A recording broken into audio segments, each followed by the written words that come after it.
বাংলাদেশের থানাগুলো, বাংলাদেশের সরকারি অফিসগুলো দালাল মুক্ত করতে পারাটাই আমাদের রাজনীতি। বালিশকাণ্ডের বাংলাদেশ আমরা আর দেখতে চাই না। স্বাধীনতার পর থেকে এই বাংলাদেশের মানুষ, জনসাধারণ আমরা বঞ্চিত হয়ে এসেছি। 24-এর অভ্যুত্থানে হাজারো জীবনের বিনিময়ে আমরা নতুন এক বাংলাদেশ বিনির্মাণের সুযোগ পেয়েছি। কোন ধরনের বাধা বিপত্তিতে ভয় না পেয়ে নতুন বাংলাদেশ আমরা প্রতিষ্ঠা করব ইনশাআল্লাহ। এই বাংলাদেশের মানুষ সরকারি নানা সুবিধা থেকে তারা বঞ্চিত হয়ে থাকে। বাংলাদেশের মানুষ চিকিৎসা গ্রহণের জন্য সরকারি হাসপাতালে গেলে সেখানকার পরিবেশ ভালো নয়, অস্বাস্থ্যকর পরিবেশে রোগীদেরকে চিকিৎসা দেওয়া হয়। কিন্তু উন্নয়নের গল্প আমাদেরকে শোনানো হয়েছে, আর স্বাস্থ্যকর পরিবেশে সঠিক উপায়ে আমাদের রোগীরা চিকিৎসা পাবে এই ব্যবস্থা এখনো বাংলাদেশে করা হয় নাই। বান্ডেল থাকলে প্রতি সেনমানিতে টাকা বাঁচবে। বিকাশ সেনমানি বান্ডেল কিনে জিতুন প্রতি লেনদেনে। বাংলাদেশের শিক্ষার্থীরা গরিব ঘর থেকে যারা উঠে আসে, তারা অনেক ক্ষেত্রে ভার্সিটি পরীক্ষাগুলো দেওয়ার সময় যাতেই টাকা পয়সার অভাবে ভার্সিটির ভর্তি পরীক্ষাতেই বসতে পারে না। অতএব বাংলাদেশের আর্থসামাজিক পরিস্থিতিতে মানুষে মানুষে অর্থের যে বৈষম্য, রাষ্ট্রকে সেই বৈষম্য দূরীকরণে ভূমিকা পালন করতে হবে।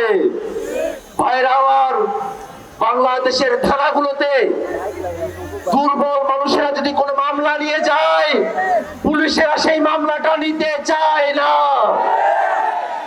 থানাগুলো দালাল দিয়ে ভরে থাকে। বাংলাদেশের থানাগুলো, বাংলাদেশের সরকারি অফিসগুলো দালাল মুক্ত করতে পারাটাই আমাদের রাজনীতি। ভাইরা আমার, এই বাংলাদেশে বিগত সময়টাতে যারা গুম খুন ক্রসফায়ার করেছে, সে আওয়ামী ফ্যাসিবাদী শক্তিরা বাংলাদেশে নানাভাবে প্রবেশ করবার চেষ্টা করছে। আমরা এই সুনামগঞ্জের মাটি থেকে স্পষ্ট করে জানান দিতে চাই, বাংলাদেশের ফ্যাসিবাদ বিরোধী মানুষেরা যতক্ষণ পর্যন্ত আমরা জীবিত আছি, ততক্ষণ পর্যন্ত আওয়ামী সেবাদাসদেরকে বাংলাদেশে আমরা আসতে দেব না। বাংলাদেশের সরকার, অন্তর্বর্তীকালীন সরকার, পরবর্তীতে যে কোনো সরকার গঠিত হবে, তারা ভুল বিভ্রান্তি করবে, আমরা তার সমালোচনা করব, ভুল ধরিয়ে দেব, কিন্তু ওই আওয়ামীদের ষড়যন্ত্রে আমরা পা দেব না। ভাইরা আমার, নতুন বাংলাদেশ করতে হলে বাংলাদেশের প্রতিষ্ঠানগুলোকে নতুন করে বিনির্মাণ করতে হবে। বাংলাদেশের সব থেকে বড় সংকট, বাংলাদেশের রাষ্ট্রীয় প্রতিষ্ঠানগুলোতে দলীয় নিয়োগের সংকট। দলীয় নিয়োগ মুক্ত হবে, স্বাধীনভাবে নিরপেক্ষভাবে বাংলাদেশের রাষ্ট্রীয় প্রতিষ্ঠানগুলোতে নিয়োগের বন্দোবস্ত আমাদেরকে প্রতিষ্ঠা করতে হবে। বাংলাদেশে অবকাঠামোগত উন্নয়নের কথা বলে হাজার হাজার লাখ লাখ কোটি টাকা বিদেশে পাচার করা হয়েছে।